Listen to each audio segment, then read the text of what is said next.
What is up, guys? I am back. I apologize I haven't been posting. I've been on vacation. When Arizona gets really hot in the summertime, I get out of here as fast as I can because I am lazy and I do not like working in the heat. If you guys understood how bad it gets out here, you probably wouldn't want to be here either. So I'm just going to go ahead and jump right into it and dive in, okay? So God, I feel like I said so like 5 times. Obviously, it's been a minute for me to be doing something like this, so please bear with me. Today, we're going to be talking about the suspension on my Evo1. If you guys saw the short that I posted a little while ago, I did like a little underbody video of the car, and I had a lot of people actually message me privately on my Instagram, as well as obviously on that video I posted. So I'm going to show you guys basically a close-up of everything, and I'm also going to tell you guys where I bought everything and how you guys can save hundreds of dollars if you do want to get this kit yourself. I know there are a few companies that sell it, but me personally, I wasn't going to spend $900 to $1,000 in getting it. I literally spent half of that, literally just pieced it together, and then I got them powder-coated, obviously red. But yeah, let's just go ahead and start lifting up the car and yeah, show you guys what we have.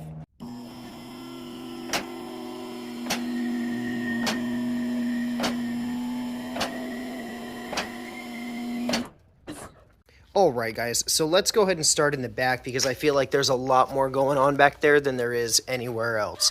So here's a little bit of a breakdown of everything that I did to the rear end of the car. Alright, now let me go ahead and show you guys what I did. I apologize for the rooster. We have quite a few of those guys in the garage at the moment. I'll show you them in a minute.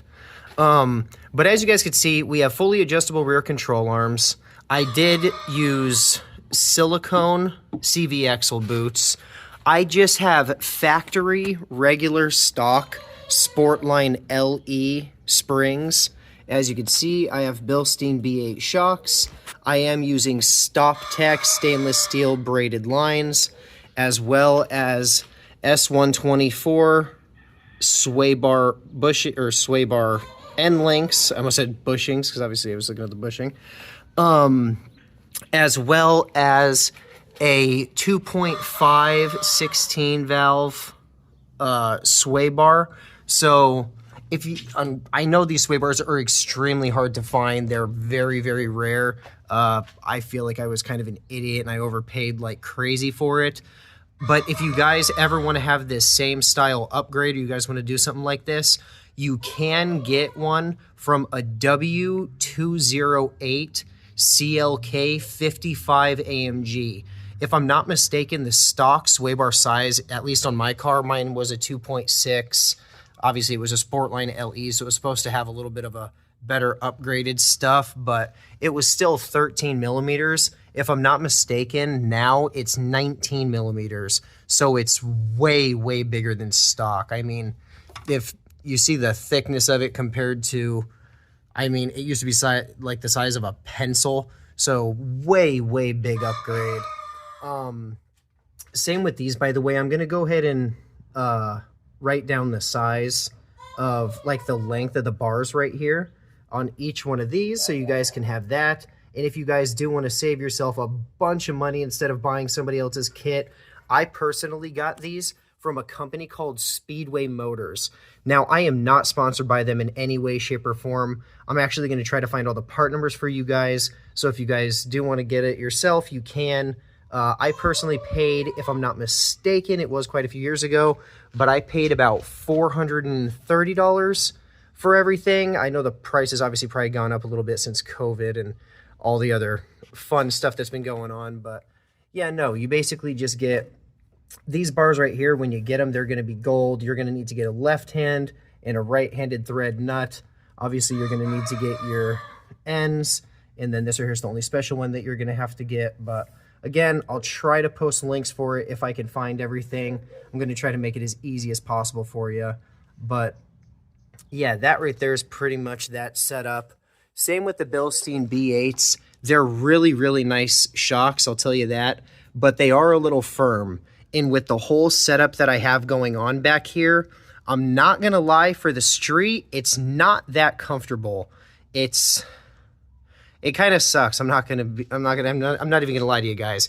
With the polyurethane bushings, obviously the stiffer springs, and just the whole setup that I have going on, it is a little bit rough. It's a little bit firm of a ride. Now for track, oh, I bet this setup is perfect. It is amazing. I actually haven't tracked this car personally yet, but yeah, for the street, it is a very, very rough ride, and I don't really recommend it if I'm being 100% honest, but it looks cool. You get fully adjustable control arms. It's obviously a pretty nice setup, but yeah, I do want to put that out there. Another thing that I actually had that I just replaced was my guibos. So obviously you have one back here. I didn't mess with my center support bearing. And then I also replaced this one right here. I used to have some solid aluminum ones. I'm going to go ahead and post a picture right here for you guys so you know what I'm talking about. They were very, very stiff. They were very firm. There's nothing wrong with that, obviously, like I said, if you're trying to track your car, but for a daily use driven car, I don't really recommend it. Is it an upgrade? Absolutely. But is it an upgrade that I think you need? Probably not. I mean, I literally took mine off just so I could put on the stock ones because I was not impressed with how it drove. It was just a little aggressive and a little firm for the transmission, in my opinion, and I just wasn't very happy with it. Again, it looks cool, it looks great, but I don't think I would recommend it. So I guess with everything in the back being done, let me go ahead and show you guys the front a little bit. So as you guys can see, I do have stainless steel brake lines like I do in the rear. Same, there's Stop Tech. I do have normal basic Sportline LE springs, and then my shocks are obviously B8s. I did do the big brake kit upgrade with slotted rotors, not slotted and drilled and not drilled. I live in Arizona, and I personally don't like drilled rotors very much. I have had issues in the past where they crack, and I know people are going to say, oh, you probably just buy cheap rotors. My rotors I usually get from E-Line. There's a company called R1 Concept, if I'm not mistaken. I think it's like their sister company who makes them. But yeah, that right there's the rotors that I get. And obviously the brakes are from a 400e Evo1 so they're much, much bigger than factory. What else, guys? I don't think there's really anything else in the front. Oh, I guess the control arms are different. The control arms are obviously the same. They're just, there's a huge difference between the late model and the early model control arms. I'm actually going to post a picture right now. If you guys get these ones, you're not going to have an issue with spacing between your control arm and your rotor. If you get the one that has the little ears on it, on the ends, again, I'm going to post a picture right here again so you guys can see exactly what I'm talking about. I do know that it will touch the rotor, and you're going to have a little bit of issues with clearance and stuff, but that's about it. And then obviously all my steering components, everything up there, all my steering stuff here, tie rod ends, all that stuff is new, but it's not necessarily performance or anything like that. I have had a few people ask me if I was running coilovers, so I really hope this right here helps. You see, I do not have coilovers. I should probably put some on, or some lowering springs or something, because this wheel gap is freaking embarrassing. Hello, everybody. The wheel gap is intense, man. It is a little much for me at the moment. Obviously, I haven't been home in quite a while, so now that I'm back, like I said, we're going to be doing a lot of stuff. We're going to be doing a bunch of fun stuff, but yeah, no. I know a lot of people were asking for this video, and a lot of people wanted to see it. I know I just did that little quick short on YouTube, so I really hope this helps you guys out. If I missed anything, or you guys didn't see anything that you would like to, please just let me know down in the comments. I will be more than happy to help you if I can. I've already helped a bunch of you guys, and I hope this video does as well. And before everybody says, well, I didn't see an exhaust, and I didn't see obviously the fuel pump cover, and my fuel pumps are unhooked. I actually broke my Evo1. So if you guys follow me on Instagram, you guys are going to know real quick that I actually took my car out when I got back, and I did break it. I messed it up pretty bad, and I actually have no idea what the problem is as of yet. I still have a lot to go through. I was checking for fuel, I was checking for spark, I was checking for literally everything. But yeah, no, I can't figure out what the problem is. So this will be sitting for a minute, unfortunately, until I figure out exactly what I did wrong. But yeah, there's kind of the suspension, I guess, overview of my car with the brake setup and all that good stuff. Yeah, so let me go ahead and show you guys, I guess, the next project we're going to be working on and messing with, and something I think you guys are really going to enjoy.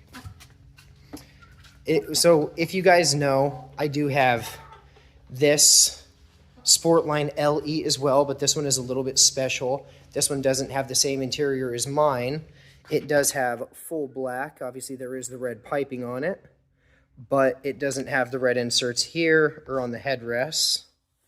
Still, regardless, a beautiful car, so definitely stay tuned for the next episode because I'm going to be doing quite a bit of stuff to this. I'm going to be explaining exactly what's going on here. So, yeah, again, guys, don't forget to hit that notification button. Don't forget to like, subscribe, say what's up, and yeah, I think that's about it, guys. So, thank you so much for watching, and we'll see you guys in the next video.